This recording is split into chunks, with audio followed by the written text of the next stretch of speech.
Ipirangas, margens plácidas, de um povo heróico, brando, retumbante. E o sol da liberdade, raios fúlgidos, brilham no céu da pátria nesse instante. Se o penhor dessa igualdade conseguimos conquistar com braço forte, desde o seio, ó liberdade, desafia o nosso peito à própria morte. Ó pátria amada e gloriada, salve, salve, Brasil no sonho denso, raio vívido, de amor e de esperança a terra desce. Sem teu formoso céu risonho límpido, a imagem do cruzeiro resplandece. Gigante pela própria natureza, és forte, pálido, colosso, e o teu futuro espelha essa grandeza. Entre outras vilas do Brasil, a pátria amada, dos filhos deste sol és mãe gentil, pátria amada, Brasil.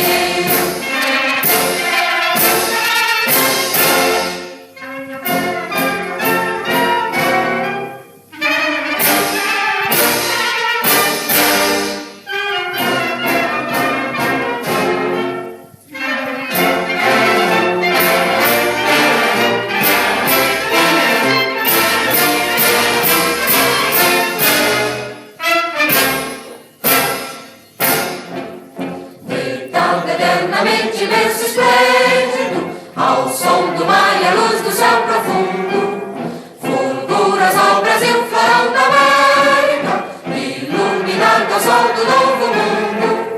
Do que a terra mais garrida, teus risonhos lindos campos têm mais flores, nossos bosques têm mais vida, nossa vida no teu seio mais amores. Ó pátria amada e gloriada, salve, salve, Brasil de amor eterno seja símbolo, o labaruca sentas estrelado, e diga o verde louro desta flâmula, paz no futuro e glória no passado. Mas antes a justiça acaba forte, verás que o filho teu não foge à luta, nem teme quem te adora a própria morte.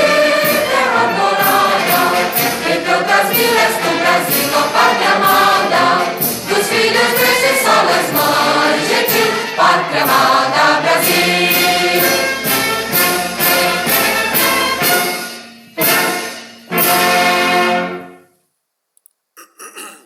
Top demais, né, senhores? Deu pra ouvir certinho, senhor. Que bom, que bom. Pessoal, Aqui tava no começo, mas o resto ficou legal. como está um pouco corrido aí, e temos mais 2 aulas, eu vou direto para a explicação das aulas, e hoje eu vou pular o hino da independência, tá bom? Então a gente vai lendo e vai interagindo aí. Pode ser, gente?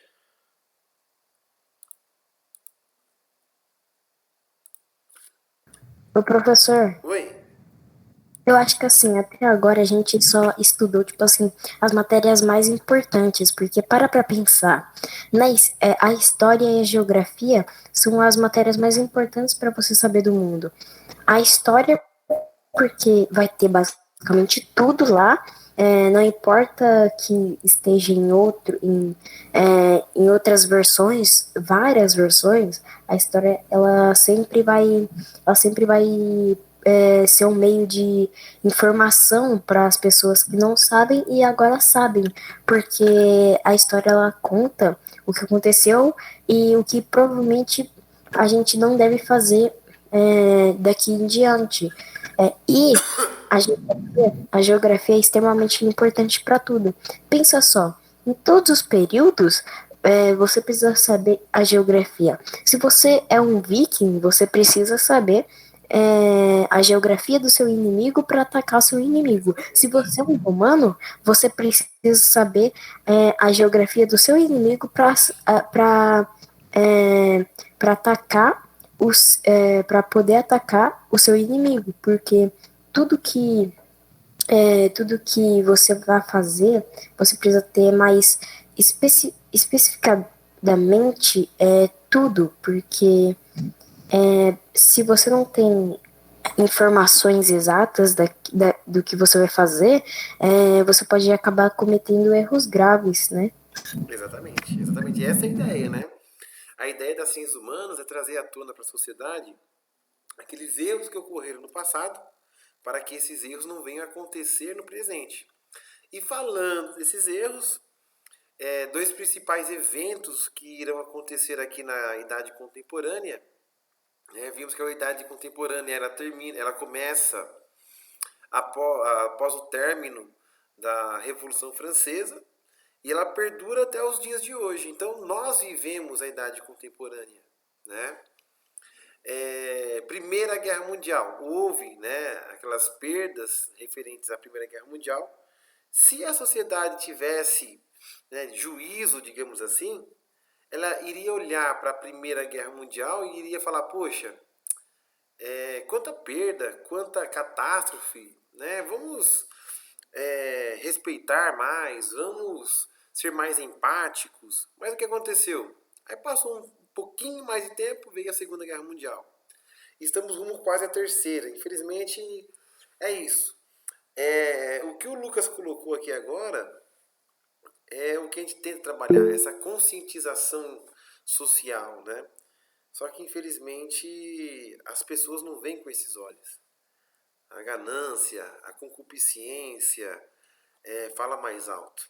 Então, a partir do momento em que, né, esses fatores negativos falam mais alto, aí pode ter certeza que quem vai pagar o pato vai ser a sociedade. São pessoas lutando com outras pessoas que nunca se viram na vida, tirando a vida de outras e, no final das contas, lutando por uma luta que não pertence a essas pessoas, se a gente parar para analisar, né? É triste, é triste. Acho que é o Marc Bloch que fala, o historiador francês, ele fala que a história parece mais com um açougue de tantos, né, de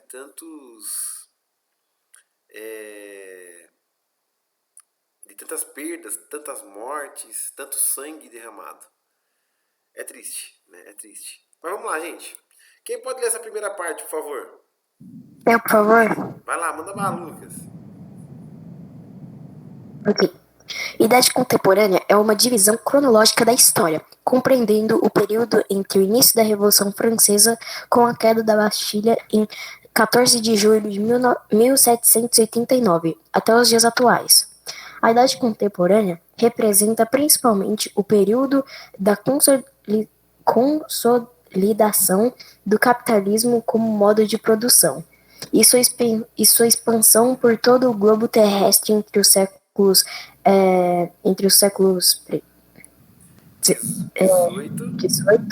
18 e 21. Essa é mais uma das divisões cronológicas da história baseadas nos acontecimentos ocorridos em solo europeu. Nesse sentido, podemos até perguntar: por que a Revolução Francesa é mais importante que a independência dos Estados Unidos? Já que muitos traços eram comuns a ambos os acontecimentos? O principal motivo é mesmo o fato de terem sido os historiadores europeus a realizarem a divisão cronológica do que eles consideram a história da humanidade. Porém, a Revolução Francesa representou transformações profundas na sociedade europeia da época e teve consequências em outros continentes, como a influência nos processos de independência das colônias da América espanhola, portuguesa e francesa. Perfeito. Obrigado, Lucas. Então, o que nós temos aqui, gente? Vamos voltar lá na Revolução Francesa. O que o pessoal, o que os revolucionários, o que os iluministas estavam querendo? O fim do poder absoluto do rei. Concordam? Sim. Ótimo. Então, lá no absolutismo, nós tínhamos o poder total na mão desses reis. E os iluministas vieram pregando uma ideia na qual deveria tirar esse poder das mãos dos reis. Só que a questão é simples. Quem que patrocinava essas ideias? Era a burguesia. Então, a burguesia vai patrocinar os ideais iluministas. Quais seriam esses ideais? tirar o poder central do rei. Vão conseguir fazer isso, tá? Vão conseguir. E a partir daí, os burgueses eles vão ganhar terreno. Tá? Ô, professor, Oi? professor, qual forma de pensar perdura de maior forma, com mais gente pensando dessa forma nos dias de hoje? O iluminismo ou o marxismo? Há mais pessoas marxistas no mundo ou iluministas? Dentro do sistema atual que vivemos, eu diria que um meio iluminista aí, né? Mas o que acontece? Quando a gente fala, tem que tomar muito cuidado, tá? Quando a gente fala de iluministas, nós vamos ver que existem alguns ideais de capitalismo e de socialismo dentro desses ideais iluministas, tá? Então nós temos que tomar muito cuidado com essas. É mais fácil hoje falarmos se tal nação está mais à esquerda ou à direita, porque o iluminismo ele tenta, tá? Só para a gente tentar entender aqui. O iluminismo ele tenta agradar os dois lados, os socialistas e os capitalistas. Desde que, porque o que vai acontecer?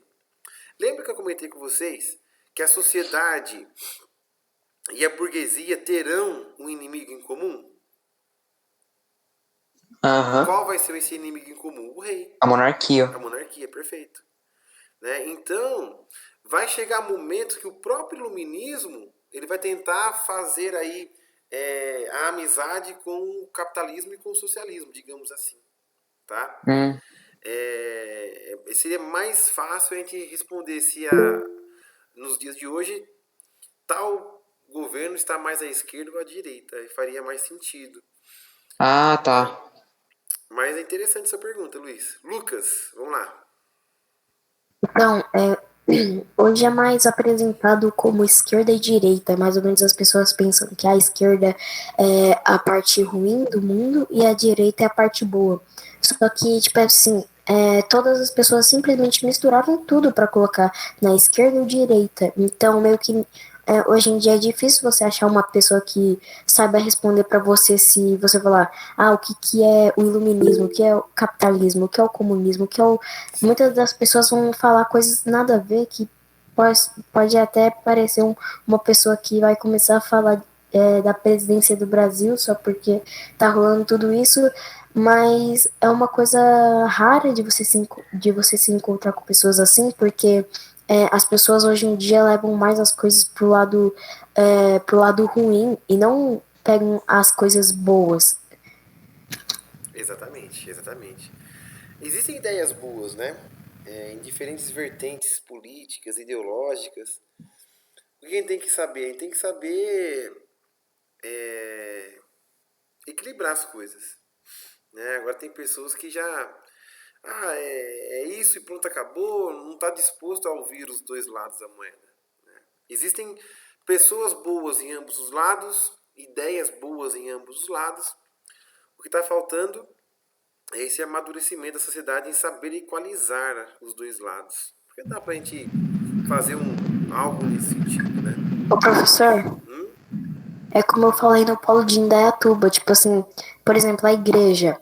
A igreja, ela pode ser um lugar de paz, só que dependendo das pessoas, literalmente fizeram meio que uma organização, entre muitas aspas, de pessoas ruins, porque basicamente em uma certa era da história, simplesmente eram só pessoas tentando se aproveitar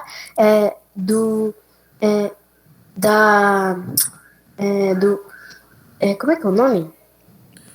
Se aproveitando das pessoas, porque se você pegasse essa era só pessoas que eram doentios para poder conseguir poder de jeito fácil com muitas pessoas. Então era tipo, se eu consigo é a mesma coisa de eu conseguir comprovar uma coisa com duas pessoas, então já está comprovado. Então eu acho que como eu disse, a igreja podia ser um lugar de paz, só que dependia muito das pessoas, porque muitas vezes a pessoa podia simplesmente ler errado a Bíblia ou simplesmente querer mesmo ler de outra forma para a pessoa para pessoa achar de uma certa forma. E o que vai acontecer? As pessoas vão falar: ah, se tal coisa deu errado na minha vida, mesmo que eu seguisse a palavra que estava na Bíblia, então as pessoas vão pensar: então eu não vou mais seguir, porque se deu errado, então é porque tá errado e pronto. E isso deixou muitas pessoas a serem de outras religiões e pensamentos diferentes. Entendi. E aconteceu muito isso ao longo da história. Eu tô vendo aqui no chat, não sei quem perguntou, então a esquerda é boa e a direita não, ou vice-versa. Vai depender muito do ponto de vista. Eu não posso chegar aqui e falar, esse lado tá certo e aquele lado tá errado. Embora eu tenha o meu posicionamento, mas essa resposta, quem vai ressaltar são vocês mesmos. Né? Como? Estudando, pesquisando, porque é bem complexo. A gente não consegue definir algumas aulas, a gente não consegue. Imagina, Miguel. Enfim, depende muito do posicionamento, tá? Igual eu falo, quem em sã consciência vai defender uma desigualdade social? Ninguém, todo mundo quer que todos tenham uma igualdade social. Mas a questão será que essa igualdade social ela é tangível? Né? Infelizmente. Nem sempre vale a pena, tipo, dar condições ideais pra todo mundo, porque imagina, eu tenho uma pessoa que trabalha muito e outra pessoa que não faz nada. Seria justo eu deixar essa pessoa que não faz nada rica e essa pessoa que trabalha muito também rica? Não. Exatamente. Depende muito do contexto também. Vai depender muito do contexto. Igual eu falo, eu tenho minha posição, mas só que eu não posso expor aqui, né, em sala de aula. Mas enfim, é muito complexo, gente. Vocês vão ver. A gente vai falar um pouquinho mais adiante, tá? Vamos lá.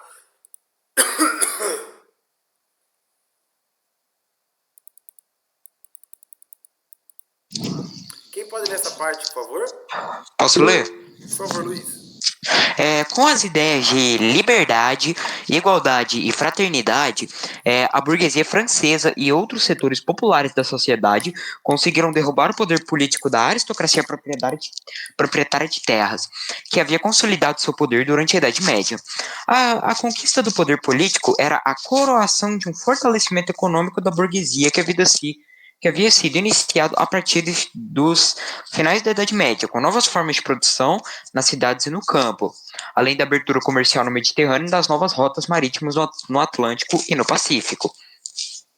O regime político burguês, baseado na separação de poderes entre executivo, legislativo e judiciário, expandiu-se a partir da França durante a Idade Contemporânea, alcançando quase todos os locais do planeta. A ação de Napoleão Bonaparte foi importante para essa expansão, como também para mostrar a força de reação que detinha ainda a aristocracia, que conseguiu deter seu poderio.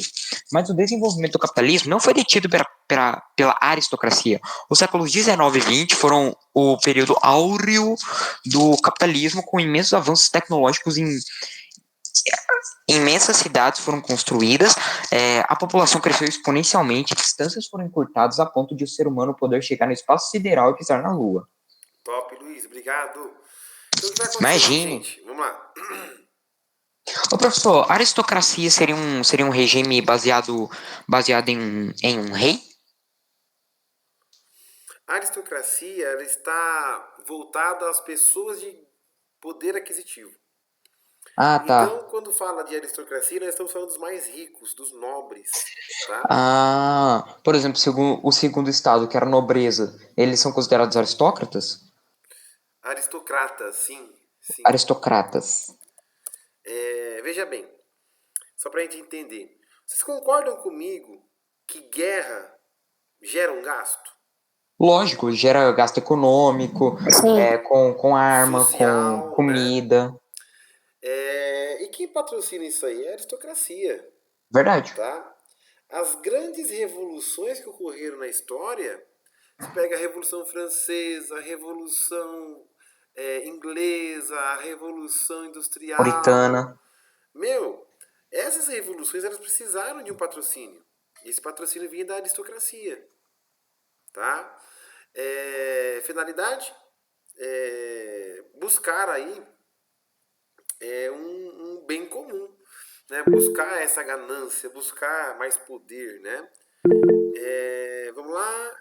Lucas e Kevin levantaram a mão? Pode falar. Eu falo assim, primeiro, senhor. Pode falar, Lucas. Não, ele não tinha levantado a mão? O Lucas e o Kevin, é isso? É que ele levantou a mão primeiro que eu. Pode falar então, Kevin.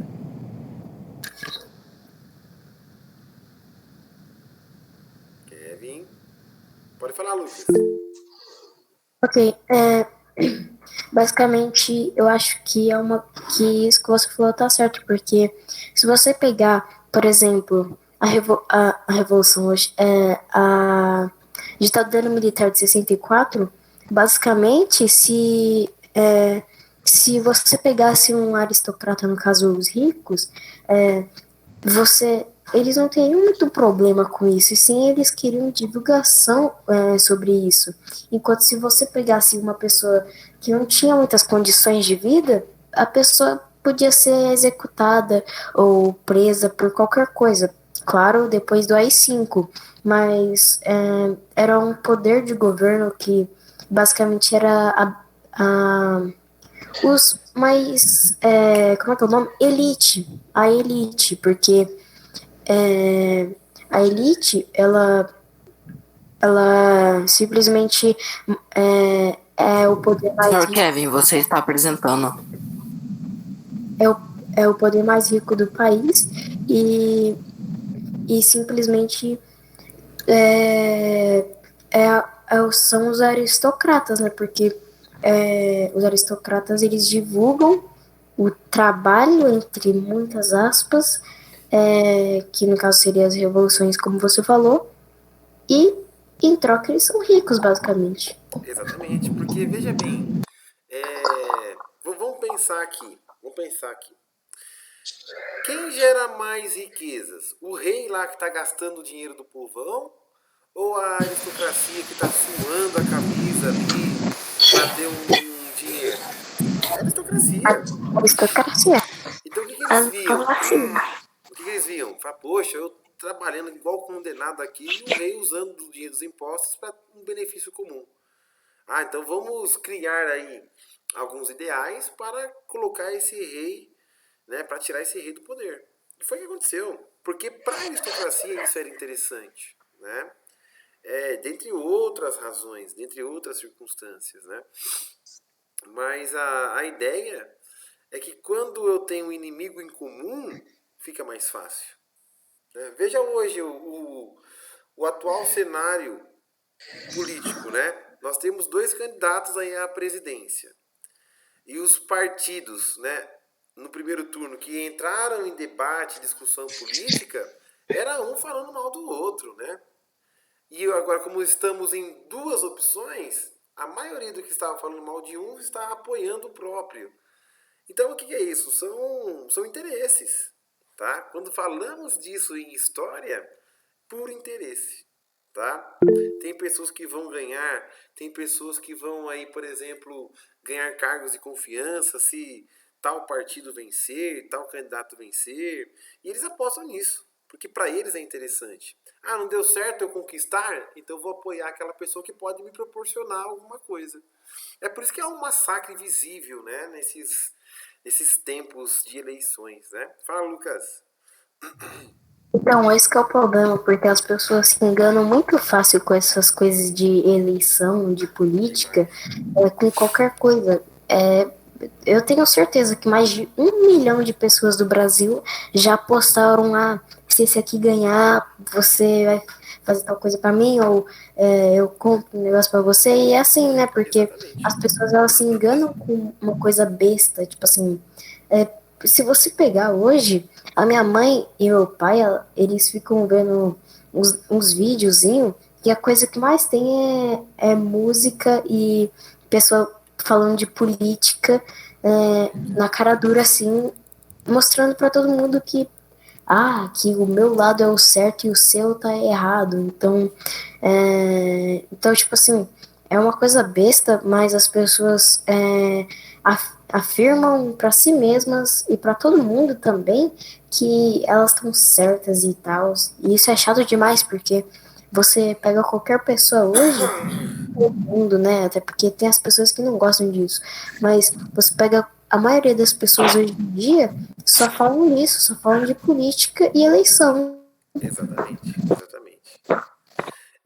E pegando esse gancho aí, é o que essa parte vai falar agora, Lucas. Quem pode ler para nós esses 4 parágrafos, por favor? Isso, Posso ler, senhor? pode, fique à vontade.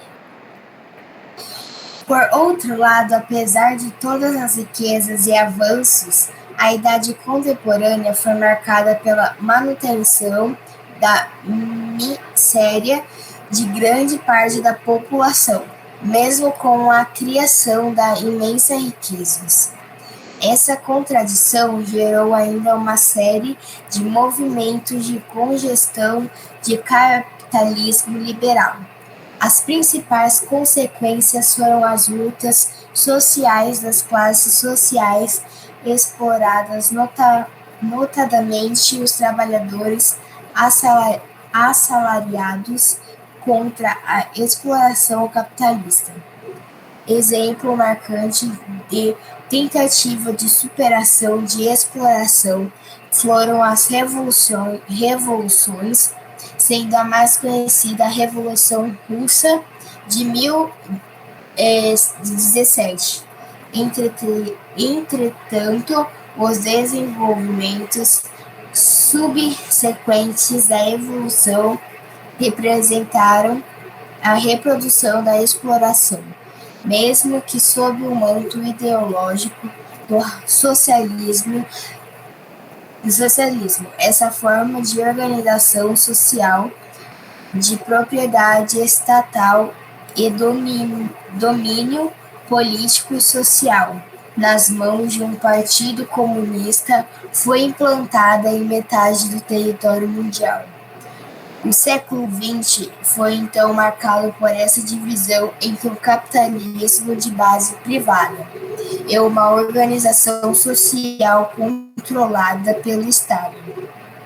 Houve ainda outros regimes que marcaram a idade contemporânea, principalmente os chamados totalitários,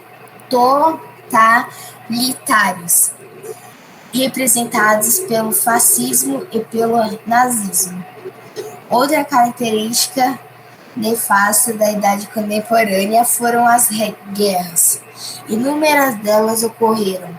As maiores e mais mortíferas foram as chamadas Guerras Mundiais. A Primeira Guerra Mundial ocorreu entre 1914 e 1918, e a Segunda Guerra Mundial entre 1939 e 1945, resultando na morte de mais de uma centena de milhões de pessoas. A ciência utiliza para fins militares resultou ainda na criação de mais letal das armas já criadas, a bomba nuclear.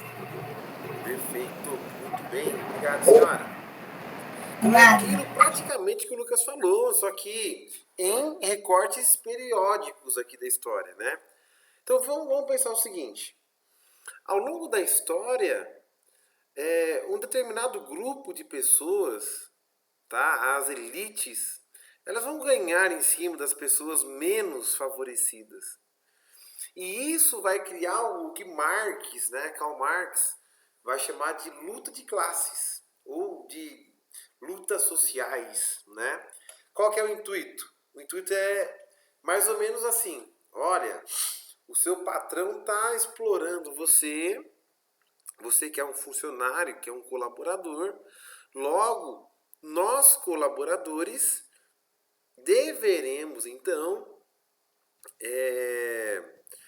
nos juntar para reivindicar os nossos direitos, tá? Então, ao longo dessa transição da idade moderna para a contemporânea, houve uma movimentação nesse sentido, né? Os favorecidos versus os mais desfavorecidos. Né? Aí Karl Marx vai usar de toda essa alegoria para criar aí esse sistema socialista. Então, o que ele vai falar? Olha, estamos vivendo numa desigualdade cruel. O Estado ele precisa equalizar essa situação social. O Partido Comunista precisa deixar que todos tenham as mesmas condições sociais, econômicas, políticas. É igual eu falo, gente. A teoria é muito bonita, né? Pensa você viver em um país onde não exista desigualdade social. Ô, professor, Oi? mas na prática não funciona bem assim. Por exemplo, Exatamente. vamos pegar um continente que vive todo mundo igual, a África. Lá as pessoas literalmente vivem igualmente pobres. É triste, viu? E é aquilo que eu falei, Luiz, são interesses. Por incrível que pareça. Política nada mais é do que um jogo de interesses. Porque é mais ou menos assim, ó, na cara, ai, nós estamos aqui para defender o que é do povo e tal, e pelas costas, não, eu tô aqui para poder defender os meus interesses, tô pensando só em mim. Exatamente. A Revolução Russa, pra você ter ideia, Luiz, sabe muito bem disso, a Revolução Russa vai apregoar isso na base da porrada. Tá? É na base ali do extremismo. Ó, a partir de hoje é o Estado que vai cuidar de você, se vira, meu filho. Ah, mas eu discordo disso. Eu não quero saber, é o Estado que está determinando. Né? Fala, Yasmin.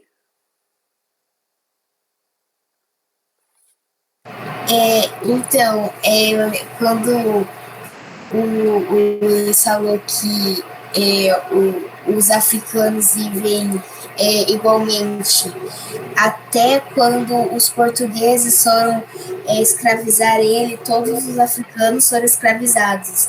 Então, literalmente, todos os africanos são iguais, porque até as mulheres foram escravizadas pelos portugueses. Infelizmente, né? Então, essa questão de igualdade na prática, Yasmin, ela infelizmente não existe. Tá? Seria muito legal se desse certo e tal, mas não dá. Tá? Não dá.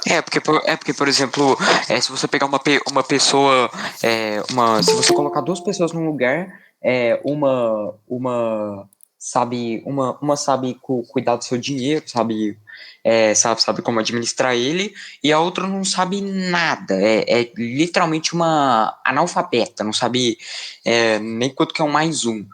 Quem que você acha que vai ter mais dinheiro? O que sabe administrar ou o analfabeto? O que sabe administrar. Por quê? Porque ele vai saber com que ele deve gastar e como ele deve gastar aquele dinheiro. E igualdade social é basicamente a mesma coisa.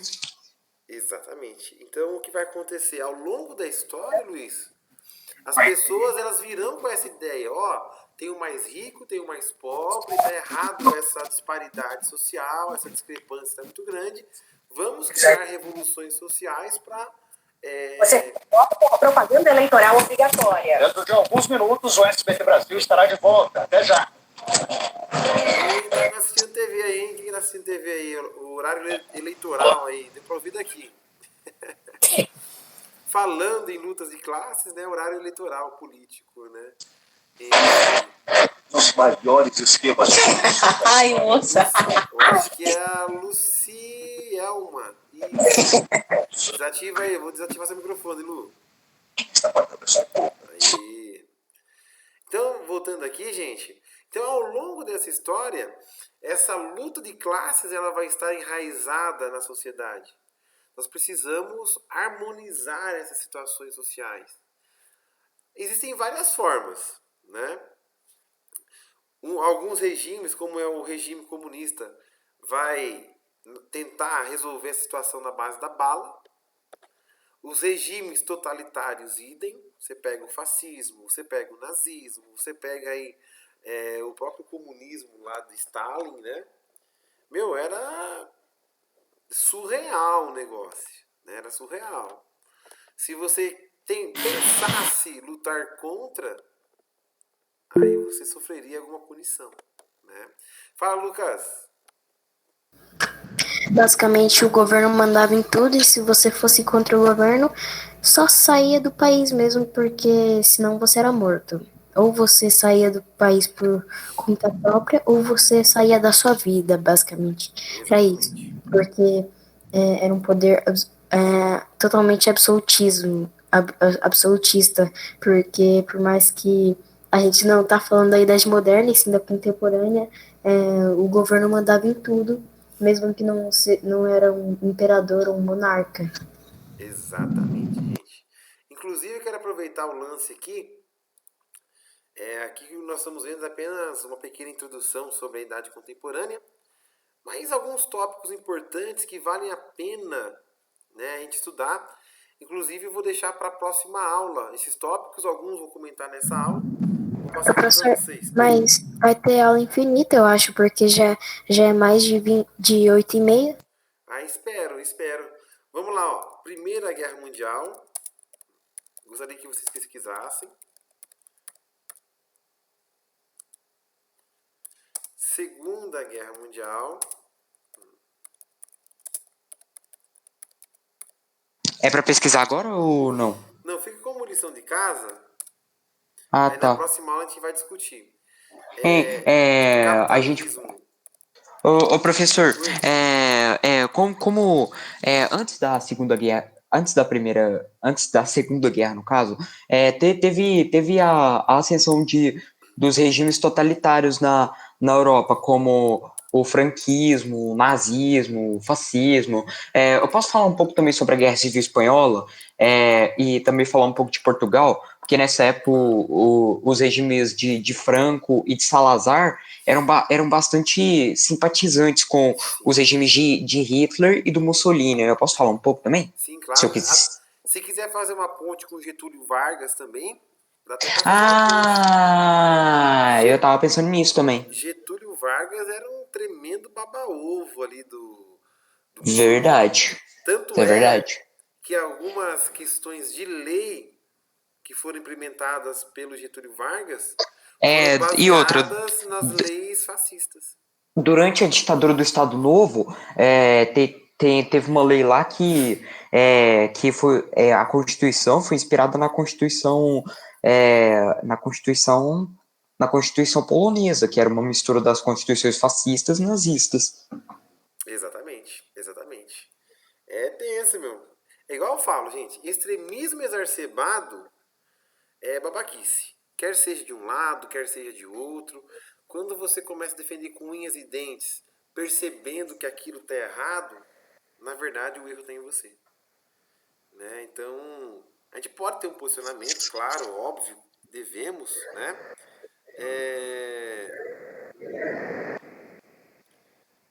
Enfim, né? Vamos lá, Brendo. Senhor, eu tenho sobre as guerras pesquisadas no meu caderno do CEPEM, que o professor de História de Boituva pediu para pesquisar. Maravilha, metade está feito já então.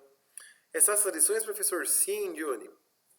Essas 4 pequenas pesquisas aí, tá? Professor, Pois não. então, só por questão de dúvida mesmo, se eu acabar passando um pouco do ponto, eu poderia escrever sobre a Primeira Guerra Mundial, a Segunda Guerra, o capitalismo, o comunismo, o nazismo e o fascismo? Sim, claro, fica à vontade. Ok, obrigado. Imagina. Vamos lá, gente. Primeira Guerra Mundial, vamos lá. Professor, então, na era Vargas, se eu não me engano, teve três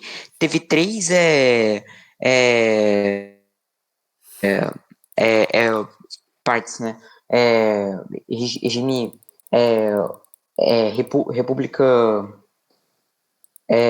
República Constituinte, e depois veio uma outra lá que eu não lembro o nome, e Estado Novo, né? Exatamente.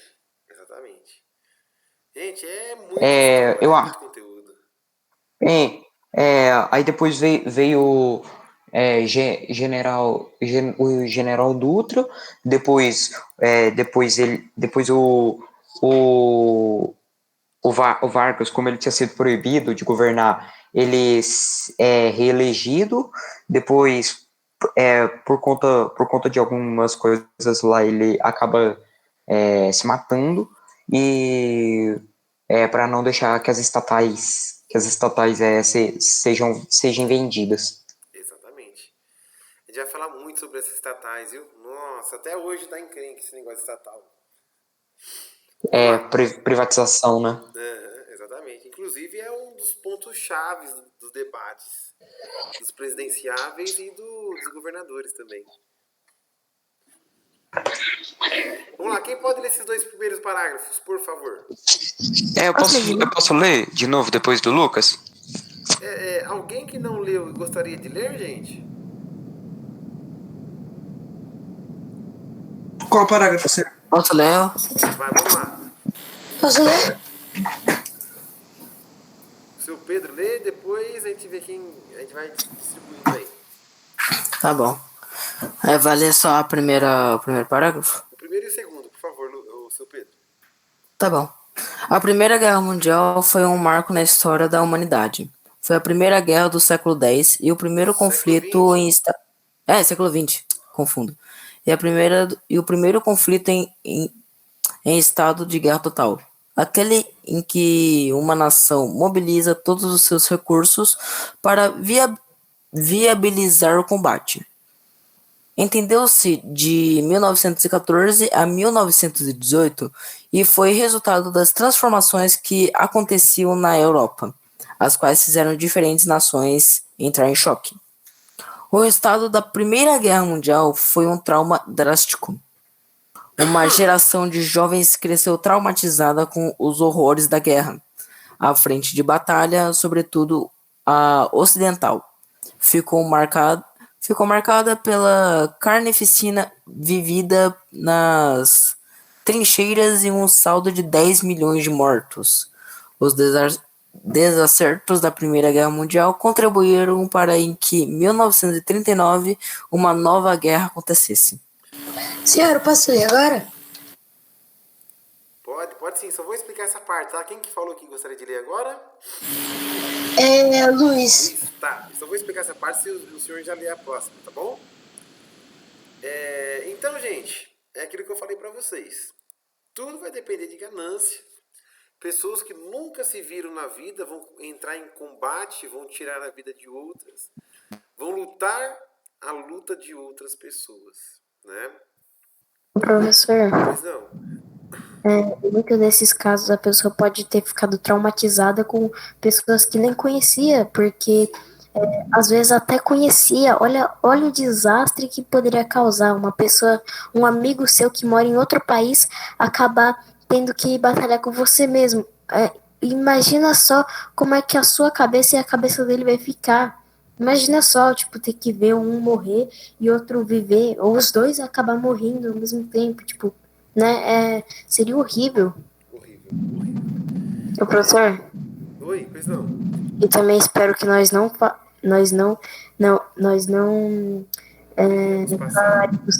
falaremos de nenhum tipo de golfinho ou primo de golfinho, né? Porque, né? Triste, viu? Coitado. Quem que ia falar? Vamos lá.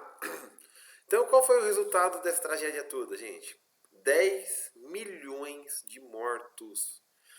É como se a gente pegasse a população da cidade de São Paulo, a maior cidade da América Latina, e dizimasse tudo isso aí. Nossa, gente, dá até um aperto no coração em falar isso aí, né, gente? Pensa, 10 milhões. É muita gente. Muita gente mesmo. O seu Luiz, que queria ler, pode ler então. Beleza. Eu vou ler depois do Lucas. Luiz, que tem Não, é o outro Luiz Luiz. que queria ler também. Tá, então deixa ele ler primeiro, então. Isso, por favor. Professor, Oi? O professor, acho que 10 milhões é a população de Portugal inteiro. Sim, pensa um país inteiro ser dizimado. Posso falar, professor? Posso ler? Pode, Luiz Eduardo, por favor. Resumo sobre a Primeira Guerra Mundial. A Primeira Guerra Mundial foi um conflito que aconteceu entre 1914 e 1918, e os principais cenários de guerra ocorreram no continente europeu. Foi o resultado de inúmeros fatores, como a rivalidade econômica, ressentimentos por acontecimentos passados e questões nacionalistas. Teve como estopim o assassinato do arquiduque Francisco Ferdinando e sua esposa Sofia em isso, na Bósnia, em junho de 1914. Estendeu-se por 4 anos em duas fases distintas: Guerra de Movimento e Guerra da Trincheira. A última fase é a mais conhecida por ter sido a mais longa, de 1915 a 1918, e por ter sido efetivamente caracterizada por um alto grau de mortalidade dos soldados envolvidos. O saldo do conflito foi aproximadamente 10 milhões de mortos e uma Europa totalmente transformada. Então o pessoal já tava pé da vida, né? Que tava tendo essas desigualdades, essas lutas, essas buscas. E o que vai acontecer? O que vai ser o estopim? A gota da água que vai ocasionar e gerar toda essa confusão da Primeira Guerra Mundial. O assassinato de Francisco Ferdinando e da sua esposa Sofia em Sarajevo. Tá até escrito Sarajevo aí, mas se lê Sarajevo, na Bósnia. Aí o que vai acontecer? Sabe aquela questão? O amigo do meu amigo, ou melhor, atenção. Vou desativar seu microfone. É aquela questão. O amigo do meu inimigo é meu inimigo. O inimigo do meu inimigo é meu amigo. Tá? Então, Francisco Ferdinando, ele estava entre essa situação. E quando alguém decide tirar a vida de Francisco Ferdinando, os outros países vão começar a tomar essas dores. Eles já estavam pé da vida. Aí começa a gerar, né, essa Primeira Guerra Mundial. O professor, Oi? basicamente a Europa inteira estava esperando para uma grande guerra acontecer, e isso foi basicamente só o gatilho da arma para poder acontecer. E basicamente o que aconteceu foi que ele foi morto, né? Aí o governo da Bósnia foi acusado de matar ele. E aí o que aconteceu? A Áustria-Hungria, né? Que era na época a Áustria e a Hungria, que no caso era formada por esses dois países, que hoje está tudo fragmentado, mas era parceira da Alemanha, né? Parceira, entre aspas. E aí, quem era aliado da Bósnia? A Rússia. A Rússia era, tipo, aliado indiretamente da Bósnia, e a Alemanha era aliada indiretamente da Áustria-Hungria. E só com 4 países, por mais que não sejam assim, muito de todas as partes do mundo, já eram mais de 2 países guerreando, e isso pode ser contado como uma guerra uma guerra mundial, porque não é só 2 países, então é isso. Exatamente. Na verdade, vai existir vários fatores aí, né? Quando a gente fala desses fatores, nós temos que levar em consideração o que vai ser mais interessante para aquele que vai defender tal coisa e aquele que vai defender tal coisa. Porque nesse sentido, né, nós teremos também interesses, né? Você pega, por exemplo, como nós estamos vendo aqui no mapa, o estopim, né? Assassinato do arquiduque austríaco Francisco Ferdinando. O cara era um tremendo nacionalista.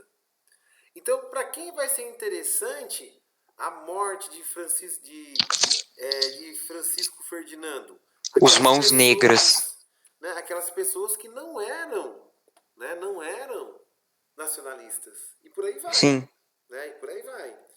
Então, para mim vai ser interessante, eu sou capitalista. Então, para os ideais socialistas, não vai ser interessante ter eu como membro, né, dessa situação, percebe?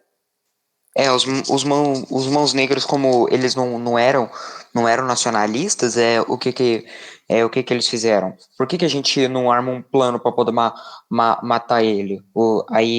É, duas etapas desses planos deram errado, então o que que aconteceu? A terceira etapa, porque o plano foi dividido em 3 etapas, se uma não desse errado, a outra ia estar lá como suporte. A primeira eles iam colocar uma bomba embaixo do carro. A bomba falhou. E a outra, o cara ia sair um cara de uma cafeteria e ia dar um tiro no arquiduque.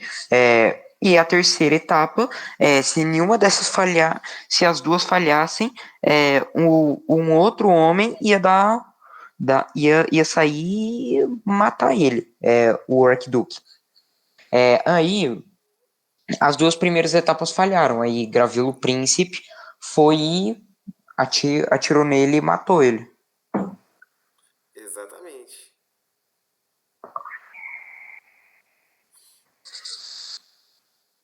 Vamos lá, gente. Vamos lá.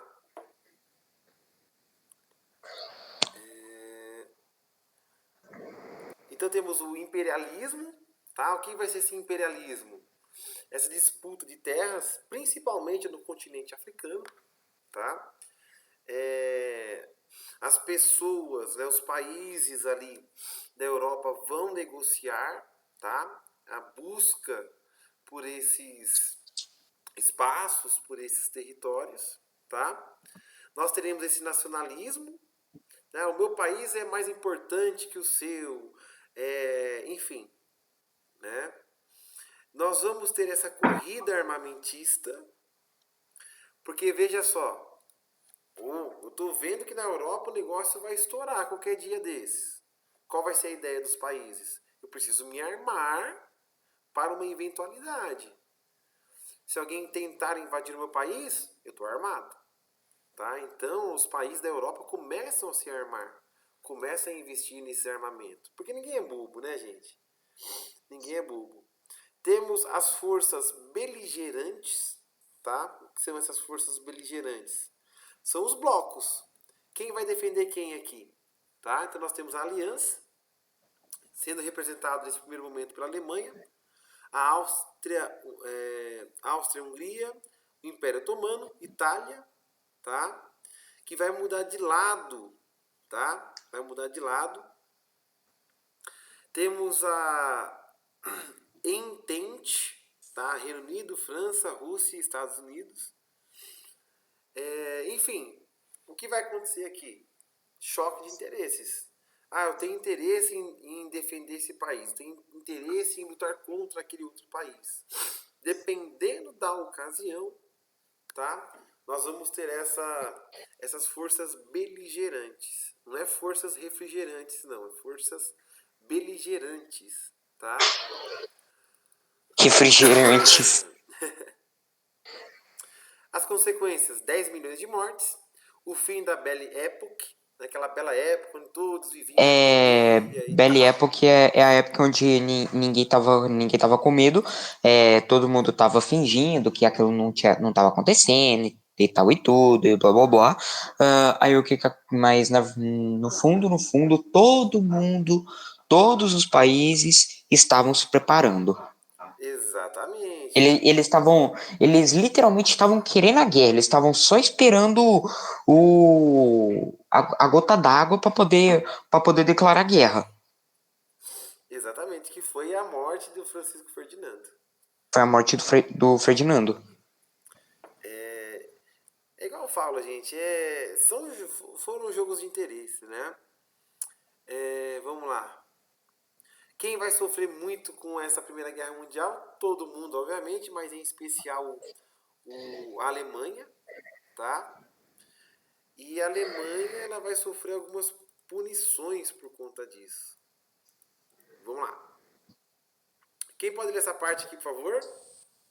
Eu. Vai lá, solta a voz aí, Luiz.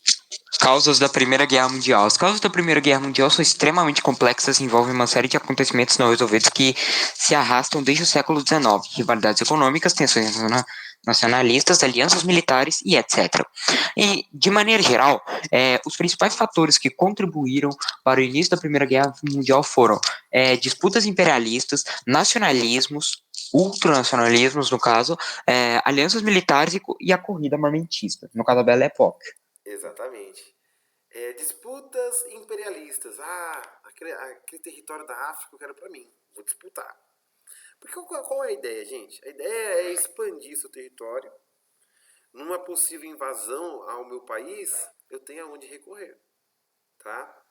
Nacionalismo. Eu vou defender... Professor, Pois não? um dos mais casos é a Alemanha e a Itália, porque a Alemanha e a Itália foram só criadas tipo assim, foram fundadas depois do século XIX. Então, como todo mundo já estava desde de muitos séculos atrás, a Alemanha e a Itália, elas só entraram depois no jogo. Então, elas tinham poucas colônias na África e elas queriam mais. Exatamente. E o que acontece? Os outros países perceberam isso. E é nesse momento que começa a criar as alianças militares e a corrida armamentista. Se eu sei que o meu vizinho está se armando, o que eu vou fazer? Eu também vou me armar. Né? Eu não sei se ele está querendo me invadir. E se ele quer me invadir, o que eu faço? Invadir o meu país. A gente nunca sabe quais são as intenções dos outros, né? Exatamente. Marcos, levantou a mãozinha, pode falar, Marcos. Desculpe. Ô, professor, Oi. a Itália, ela não meio que traiu, assim, a Tríplice Aliança? Sim. Ela vai sair como uma traidora. Agora, pensa comigo. Tá? Vamos voltar ali. Né? Excelente sua pergunta. Vamos lá. Aqui, a Itália, ela mudou de lado. Certo? Vocês concordam comigo que Reino Unido, França, Rússia, Estados Unidos, essa força entente, ela vai estar doida para ter a Itália como, digamos assim, como aliado? Sim, até porque a Itália, ela é basicamente a fronteira da Alemanha. Quer dizer, ela não faz fronteira com a Alemanha, mas é a mais perto que podia estar. A Áustria-Hungria, ela já ia ser invadida, então era só conseguirem a Itália e a Áustria-Hungria que já conseguiam ficar perto da Alemanha e dominar e acabar a Segunda Guerra Mundial. O Império Otomano estava mais ou menos na região da Turquia, então era bem distante. Exatamente. Então, geograficamente falando, né, é o que o Lucas disse. Poxa, eu tô do lado aqui. Se explodir essa bomba, eu sou o próximo a ser invadido. E outra coisa, em contrapartida, Lucas, aproveitando essa sua fala, o Reino Unido, a França, a Rússia e os Estados Unidos vão falar o seguinte, vamos supor, olha, tá bom, você pode até vir pro nosso time, mas conta pra nós aí os pontos fracos aí dos países que você estava. Percebe? Então vai ser interessante para ambos os lados, se a gente parar para analisar. Para a Itália, principalmente, né? E a força entente, Ô, professor, ela vai, né? Pois não, Lucas, pode falar. além que a Itália também sairia ganhando com isso, porque ela não seria invadida como a Alemanha foi, e ela ainda ganharia benefícios porque a Alemanha deveria muito dinheiro para os países da Entente. Então, a Itália que acabou conseguindo mais valores, né? Então, ela que saiu ganhando. Exatamente. Eu vou deixar o link aqui do site para você darem uma pesquisadinha. Quem tá falando aqui, gente, é bem rápido, né? É um papo que só pra gente entender mais ou menos a introdução, mas é interessante que vocês pesquisem um pouco e coloquem no caderno, tá? Primeira e Segunda Guerra Mundial, capitalismo, socialismo e regimes totalitários, tá bom? Obrigado, Lu.